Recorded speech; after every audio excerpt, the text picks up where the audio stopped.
Badan Narkotika Nasional BNN Provinsi Aceh kembali memusnahkan 3,5 hektar ladang ganja di Kabupaten Aceh Besar. Pemusnahan ladang ganja ini turut melibatkan 65 personel gabungan dari BNNP Aceh, Polda Aceh, Kodim, dan Polres Aceh Besar.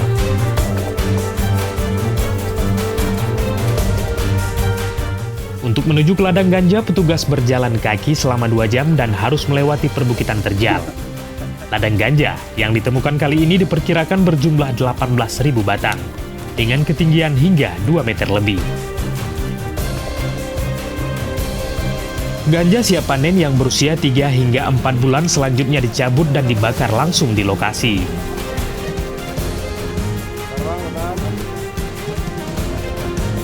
PLT Kepala Bidang Pemberantasan BNN Provinsi Aceh AKBP Mirwazi mengatakan, pengungkapan ladang ganja tersebut berdasarkan laporan dari masyarakat setempat yang resah maraknya tanaman ganja di wilayah pegunungan tersebut.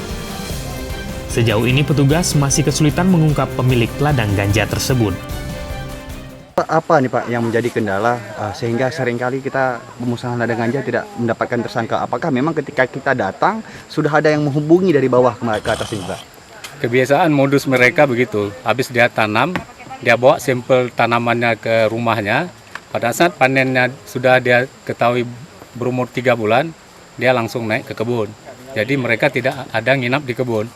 Apabila kita melakukan pemusnahan di kebun, dan mereka ada informasi-informasi dan informannya dari daerah di setempat.